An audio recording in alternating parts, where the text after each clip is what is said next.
Hello,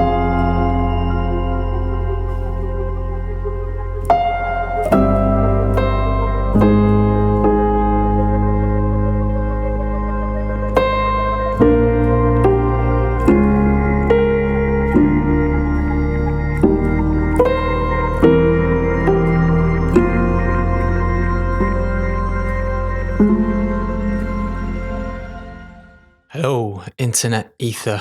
Welcome. Good morning, good afternoon, good evening, wherever you are in the world. I'm Reconsider Simon, and today I'm going to be discussing synchronicities. Very big topic. I'm going to talk about a very particular area of synchronicities. I always find our reality fascinating. The fact that it is giving us constant feedback all the time, and you can get synchronicities from everything, particularly in the modern world. If you're walking around unconsciously, not looking for it, you won't see it. But if you're looking around consciously, you will see these things. The big thing is numerical synchronicities. So getting it from the time you look on your phone or your laptop, or when emails are sent to you, or text messages, even things like viewing counters on YouTube, or so many different ways. But then also things like films, music, books. These are all areas from the media where you're getting these feedback loops. And then people you meet, their names, places you've been. There's so many different areas of synchronicities. But back in the olden days, they didn't have access to this kind of technology. So they would be gathering their synchronicities and feedback via the natural world, which would be, the weather, it would be animals and birds. And birds is the particular synchronicity I want to look at today. And I've always found birds really strange. They're obviously beautiful creatures, amazing. But the fact that there were so many of them, I've always thought it's very strange. It's very rare to see a dead bird, incredibly rare. And particularly living on the south coast on the sea in Brighton, there's just a lot of seagulls. And these seagulls are just massive. They're like the size of cats. And their diet is like a junk person's diet. So they're eating a lot of chips, kebabs, burgers, things that they find on the floor, because you get a lot of holiday makers, particularly in the summertime. They buy all this takeaway food and just kind of leave it around. And the seagulls also eat people's rubbish as well. So they sort of tend to go through the bin bags and drag rubbish out and eat that. So their diet is really weird. But like I said, they're massive, like the size of a cat, and the volume that they have is incredible. Particularly in the mornings, just they wake you up. They're very, very loud animals, very, very social animals. So I was kind of discussing with friends on the beach, and they were like, "Yeah, that is particularly strange how you never see a dead bird." And then kind of shortly after that, I started to have all these synchronicities with birds, and it started to be very apparent for me these are quite powerful messengers, essentially. And looking back, one of the very first instances of that, I'd recently moved back down to Brighton, and being freelance, sometimes I can kind of work anywhere I want, whether it be at home or whatever. But I decided to kind of be more sociable and work at a new co-work space that just recently opened up in Brighton. And so it's just a very new kind of community that was starting up. And at the time, although I wasn't like consciously aware of this, looking back, it was a very big message. But a seagull would fly over every single day to the window ledge, because I was sitting on the top floor. And it would always peck on the window pane of the window. It's very, very strange. And it never happened. I was at that place for like a few years. And this was the only time this happened. For about a week or two, the seagull would do the same thing. It would just fly over to the ledge and then peck on the window. And everyone thought it was really funny. And then looking back, I started to understand the kind of the symbolism of what was happening, and the fact that you can look into the kind of behavior and what seagulls are. They're very sociable animals, and they kind of... So it was just a message looking back about, this is this new community that's developing here. It was kind of punctuating that point. And it was a lovely period of time. I was meeting these new people. Everyone was really nice, really interesting. So yeah, it was just a message from a bird to do with that period of time. And then shortly after that, I think it was during the autumn months, I'd recently just been through like what I was defining at the time like a twin flame experience. And maybe I'll do a video on this, but It's quite a powerful kind of romantic mechanism to elicit like a higher development in spirituality, I think. And so it just kind of exposes all your core wounds as an individual in kind of romantic relationships and relationships as a whole.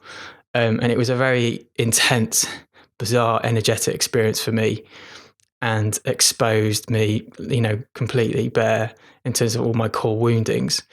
And we were going through a period of separation. And to be honest, I've never seen this individual since, but we have kind of communicated after that.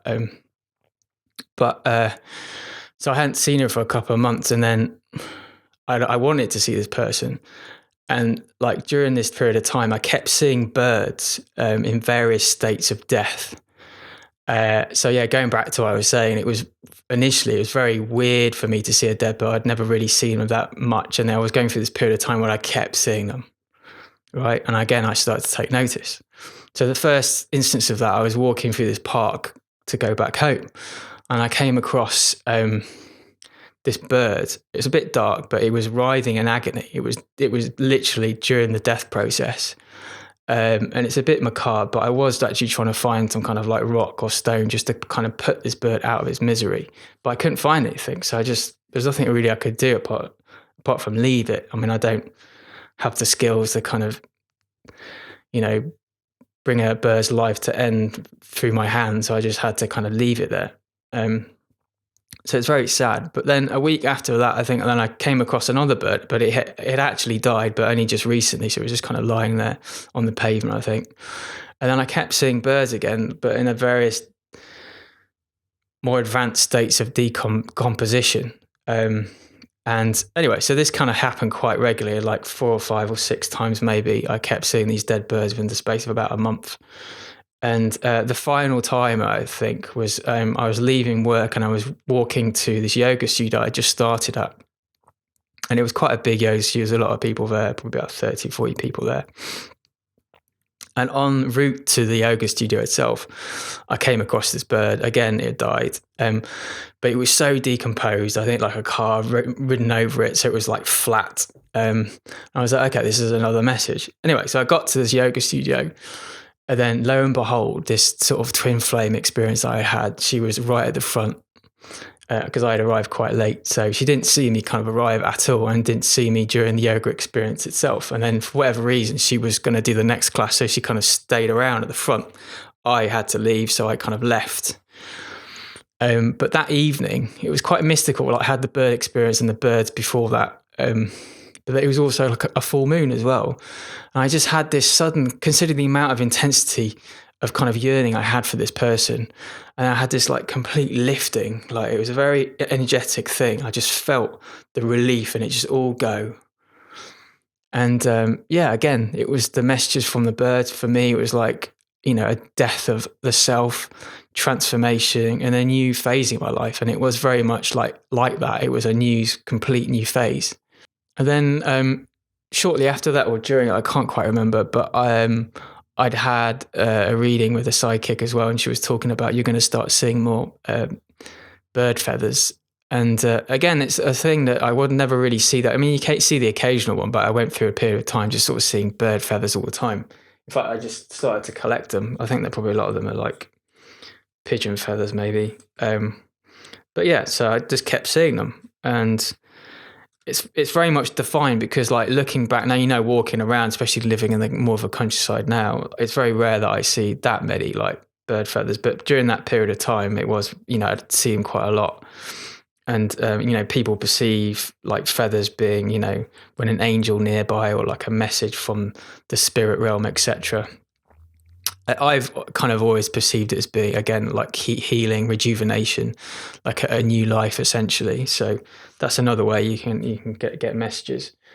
On the more esoteric side, I mean, there's like a well-known UFO. I'm not really a researcher, but he used to work for the Ministry of Defence in the UK, and I've seen it at conferences a couple of times. And he talks about kind of UFOs and his opinions on them, etc. But it was quite funny. I picked up quite recently, actually, a couple of weeks ago, like an article in a tabloid newspaper here called The Sun.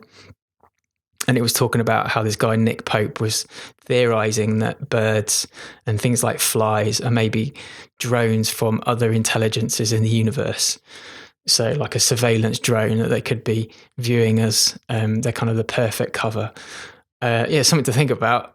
Could be true. I don't know. But yeah, that's another aspect of birds. And it is, again, I guess go back to the fact it's very rare to see like a bird carcass. I'm not saying, that is the case, but yeah, it's something to think about.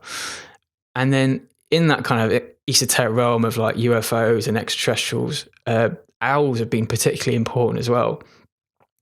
In terms of people who've had experience with the UFOs or particularly seeing entities like actual entities, extraterrestrials or abduction experiences, there's this common thread of seeing owls. And there's one thing I was reading about this group of individuals, and they were a car, like I think it was nighttime, they were driving, and they saw this quite bright UFO-like experience in the sky, and then shortly after that, an owl just started to fly literally alongside their car and was just like, head was turned sideways as it was flying, just like staring at them. And, they're convinced that these owls are like screen memories. So rather than you remember this terrifying experience of seeing this extraterrestrial, they kind of screen that memory of like an owl to kind of like cover it. So in terms of synchronicities, what I tend to do is I write a lot of them down. And, there's a lot of bird ones that I've written down particularly. I have journals for different things. So yeah, here's an example. This one is volume 2, so this is book 2 of my synchronicities. And I have very doctorish, quite illegible writing, so I've struggled sometimes to read my own handwriting. But yeah, I put a date down, when it happened, what happened, and it's nice to kind of document it, but it has been quite useful as well to kind of refer back to stuff as well and sort of particular dates of things. So what I've tended to do is to kind of write down the synchronicity that I had, and then maybe do a little bit of research on the internet as well. I mean, someone I spoke to recently was saying it's best really to sort of try and find the meaning within yourself. I think that is important, like sit with it, meditate on it, just to kind of see what kind of comes up potentially if you think you've had quite a powerful synchronicity, particularly with birds. But I have found it quite useful, Googling it. And what you'll find is like different birds have different meanings as well. Even feathers, you'll see different coloured feathers have different meanings, like whether it's grey, white, or green or whatever. So there might be messages within that. And then the different species of birds obviously have different sort of behaviours, and they mean different things. Like I was saying with the seagulls, the fact they're very sociable animals, or like you could see wood pigeons, and they tend to have just one, life partner forever. And if the other one dies, and they don't ever sort of get together with another pigeon. So there's all these like interesting behavioural sort of idiosyncrasies that kind of happen that might kind of give you a message. Oh yeah, there's one I did forget that I had happened recently. I was going to mention the fact that I was walking to this village nearby, and it was dark. It was after work, and I was going to the shop to buy some food. And I was walking. It's quite amazing that I have to walk through these like fields to kind of get to the nearest shop. So I have my torch out, and I just came across this complete bird wing, and obviously the bird that it was attached to just wasn't there, which is weird. There was no signs of struggle, like a fox had kind of like ripped it off or anything like that. It was just this random wing on the ground in the mud, and there was no evidence of any other carcass around or anything else. So yeah, really strange. So again, I was looking at the meanings of that the other evening actually, and I kind of wrote it down. So yeah, that's another experience of mine. So sort of documenting, as I say, is really, really useful. And there's another book that I do have. I've got the Kindle edition of it, which is quite useful because you can kind of search within the Kindle environment, particular keywords and stuff. So, and it's a book by Ted Andrews. I think it's quite a popular one. It's called Animal Speak. And it's more from like the North American traditions, so sort of Native Americans, but not just birds, obviously just like a whole list of other animals as well. And again, you get different meaning for different birds, different species, but you'll find as well that different traditions as well have different meanings of things. So there's like kind of Celtic traditions, there's, you know, the Native Americans, there's probably Aboriginal, there's Siberian tribes, Norse people, you know, places like Norway and Denmark and all those areas in Scandinavia. So they all have their own traditions and a way they interpret it. So I think you can read all of them and you can kind of decide for your own meaning for yourself. I think that's really, really important. So yes, birds, amazing, amazing synchronicities. I mean, like, animals in general have been really powerful for me, but birds, there's something really mystical about birds, and they've always brought me a lot of really powerful messages. So I hope this video has helped. Thank you so much for watching and listening. Please like, share and subscribe if it resonates with you, and I'll speak to you soon. Take care. Bye-bye.